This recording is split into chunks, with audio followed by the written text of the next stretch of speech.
الرحیم۔ درس قرآن کی آج کی نشست میں ہمارا موضوع ہے ذکر کی فضیلت۔ اللہ رب العزت نے قرآن مجید فرقان حمید میں ارشاد فرمایا، الذین یذکرون اللہ قیاما وقعودا وعلی جنوبہم،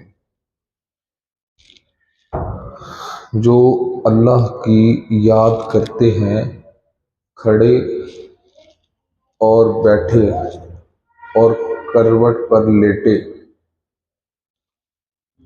دوسری جگہ پہ ارشاد فرمایا، فاذکرونی اذکرکم، تو میرا ذکر کرو میں تمہارا چرچا کر دوں گا۔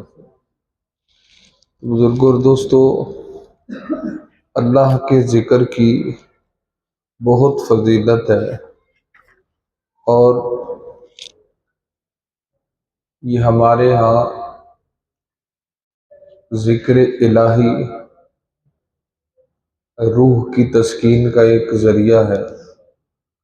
اللہ رب العزت نے یہ بھی ارشاد فرمایا، الا بذکر اللہ تطمئن القلوب، بے شک اللہ کے ذکر سے دلوں کو سکون ملتا ہے۔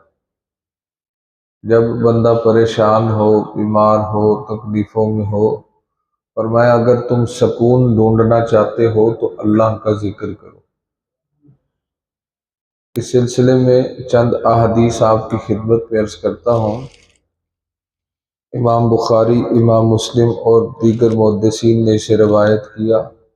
نبی پاک صلی اللہ تعالی علیہ وسلم فرماتے ہیں، کیا میں تمہیں ایسے عمل کے بارے میں نہ بتاؤں جو سب سے بہتر ہو اور تمہارے مالک کے ہاں سب سے زیادہ بہت پاکیزہ ہو اور تمہارے درجات کو بلند کرنے والا ہو اور تمہارے لیے سونا اور چاندی کو جمع کرنے سے زیادہ بہتر ہو، اور اس سے بھی بہتر کہ تم اپنے دشمن سے مقابلے کے وقت ان کی گردنیں مارو اور وہ تمہاری گردنیں مارے۔ صحابہ کرام رضوان اللہ تعالیٰ نے مجمعین نے عرض کی، بلا یا رسول اللہ، ہاں کیوں نہیں یا رسول اللہ، آپ بتائیے۔ آپ نے فرمایا، ذکر اللہ، اللہ کا ذکر کرنا۔ یعنی جتنی چیزیں بتائی، حضور فرماتے ہیں ان سب سے بہتر کام کیا ہے؟ اللہ کا ذکر کرنا۔ صحیح بخاری اور مسلم میں مرفوع حدیث ہے، اللہ تعالیٰ نے ارشاد فرمایا، یعنی جیسے حدیث قدسی ہے نا، حدیث قدسی وہ ہوتی ہے جو کلام اللہ کا ہوتا ہے لیکن زبان رسول اللہ کی ہوتی ہے۔ فرمایا کہ بندہ مجھے اس طرح پاتا ہے جس طرح وہ مجھے خیال کرتا ہے، میرا بندہ مجھے اس طرح پاتا ہے جیسا وہ میرے بارے میں خیال کرتا ہے۔ جب وہ میرا ذکر کرتا ہے تو میں اس کے ساتھ ہوتا ہوں۔ یعنی جب ہم اللہ کا ذکر کرتے ہیں تو اللہ ہمارے ساتھ ہوتا ہے۔ ایک اور روایت میں ہے، میں اپنے بندے کے ساتھ ہوتا ہوں جب وہ میرا ذکر کرتا ہے اور میرے ساتھ اس کے ہونٹ ہلتے ہیں۔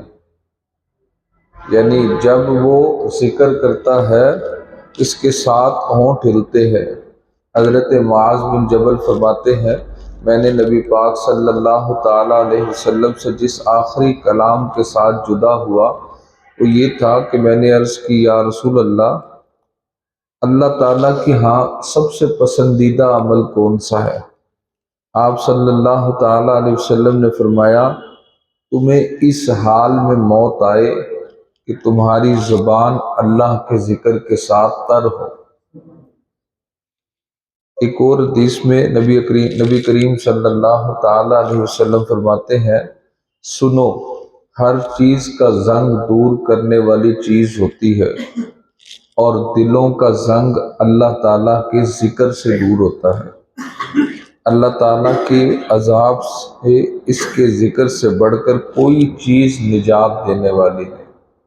یعنی عذاب الہی سے بچانے والی سب سے مضبوط چیز اگر کوئی ہے تو وہ اللہ کا ذکر ہے۔ ایک اور حدیث میں صحابہ کرام نے پوچھا جہاد بھی، یعنی جب حضور نے فرمایا نا اللہ کے عذاب سے نجات دینے والی کوئی چیز نہیں سوائے ذکر کے، تو صحابہ نے پوچھا یا رسول اللہ جہاد بھی نہیں؟ آپ نے فرمایا تلوار سے لڑنا حتیٰ کہ وہ ٹوٹ جائے یہ بھی نہیں۔ یعنی جہاد میں تلوار سے لڑنا، تلوار ٹوٹ جائے یہ بھی نہیں نجات دینے والی جتنا ذکر نجات دیتی ہے۔ ایک اور حدیث مبارکہ میں ہے، نبی علیہ السلام نے فرمایا دنیا میں ایک جماعت فرش پر اللہ کا ذکر کرتی ہے تو اللہ تعالیٰ ان کے درجات بلند فرماتا ہے۔ امام بخاری اور امام مسلم نے اپنی صحیحین میں اس کو روایت کیا، اللہ کا ذکر کرنے والا اللہ کا تعالیٰ کا ذکر نہ کرنے والے کی مثال زندہ اور مردہ کی سی ہے۔ یعنی جو اللہ کا ذکر کرتا ہے وہ زندہ ہے، اور جو اللہ کا ذکر نہیں کرتا وہ مردہ ہے۔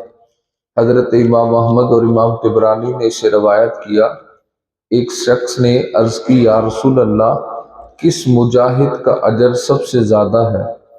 آپ نے فرمایا جو اللہ تعالیٰ کا ذکر سب سے زیادہ کرتا ہے۔ اس کے بعد نماز، زکوٰۃ، حج اور صدقے کا ذکر کیا تو ہر مرتبہ حضور نے فرمایا جو سب سے زیادہ ذکر کرتا ہے۔ حضرت ابو بکر صدیق حضرت رضی اللہ تعالیٰ عنہ حضرت عمر فاروق رضی اللہ تعالیٰ عنہ سے فرمایا اے ابو حفص ذکر کرنے والے تمام بھلائی لے گئے ہیں؟ تو رسول اللہ نے فرمایا ہاں۔ اسی طرح ایک اور حدیث مبارکہ میں ہے، امام طبرانی نے اسے ذکر کیا کہ نبی علیہ السلام نے فرمایا جنتی صرف اس وقت کے بارے میں افسوس کا اظہار کریں گے جو ان سے اللہ تعالیٰ کے ذکر کے بغیر گزر گیا۔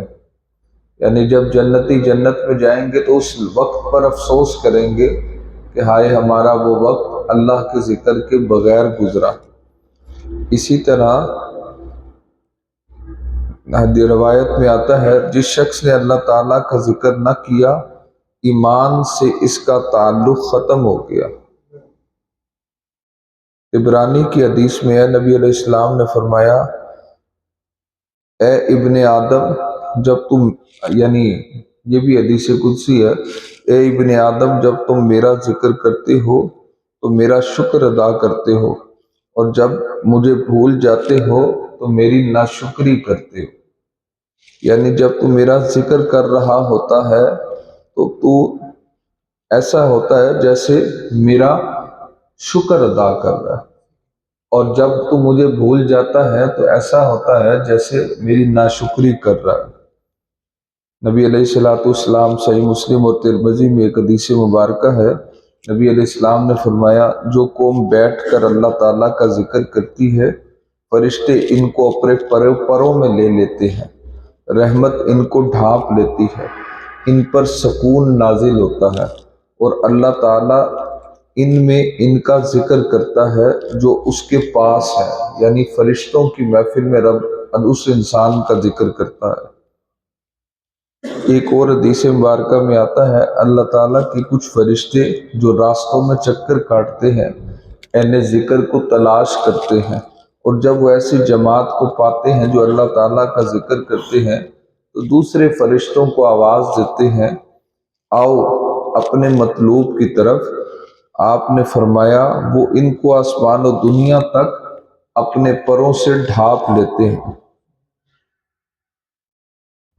اور ایک روایت میں آتا ہے حسن حدیث سند حسن کے ساتھ، جب کوئی قوم اللہ کے ذکر کے لیے جمع ہوتی ہے وہ اس سے اللہ تعالیٰ کی رضا چاہتے ہیں تو آسمان سے ایک منادی ندا کرتا ہے اٹھو کہ تمہارے گناہوں کو نیکیوں میں بدل دیا گیا ہے۔ تو بزرگوں اور دوستو یہ اس سے آپ اندازہ لگا سکتے ہیں کہ ذکر کے کتنے فائدے ہیں۔ ابن حبان نے اپنی صحیح میں مرفوع حدیث ذکر کی، اللہ تعالیٰ فرماتا ہے ان قریب اہل کرم میں سے جمع ہونے والے جان لیں گے۔ پوچھا گیا یا رسول اللہ اہل کرم کون ہیں؟ آپ نے فرمایا مساجد میں ذکر کرنے والے۔ مساجد میں ذکر کرنے والے کون ہیں؟ اہل کرم ہیں۔ پس تم اللہ تعالیٰ کا ذکر کرو، یعنی اللہ تعالیٰ کا تم ذکر کرو ایسے کہ لوگ تمہیں پاگل مجنون کہنے لگیں۔ ایسی دیوانگی سے اپنے رب کو یاد کرو کہ لوگ تمہیں دیکھیں تو پھر وہ تمہیں پاگل کہیں۔ بزرگوں اور دوستو، اللہ کے ذکر کی بڑی فضیلت ہے، بہت فائدے ہیں۔ تو کوشش کرنی چاہیے کہ اپنی زبان کو ہر وقت اللہ کے ذکر سے تر رکھیں۔ اور بہترین ذکر کیا ہے؟ لا الہ الا اللہ محمد رسول اللہ۔ یہ سب سے افضل ذکر ہے اللہ رب العزت کی بارگاہ میں۔ باقی صوفیاء نے سارے اللہ تعالیٰ کے ناموں کا ذکر افضل ہے، اسم اعظم ہے، لا الہ الا اللہ ہے، اللہ ہو ہے، اور دیگر اذکار ہیں۔ پوری کی پوری نماز بھی خود اللہ کا ذکر ہے۔ ہمیں چاہیے یہ کہ ہم اللہ تعالیٰ کا ذکر کثرت سے کریں۔ اللہ تعالیٰ ہمیں عمل کی توفیق عطا فرمائے۔ وآخر دعوانا الحمدللہ رب العالمین۔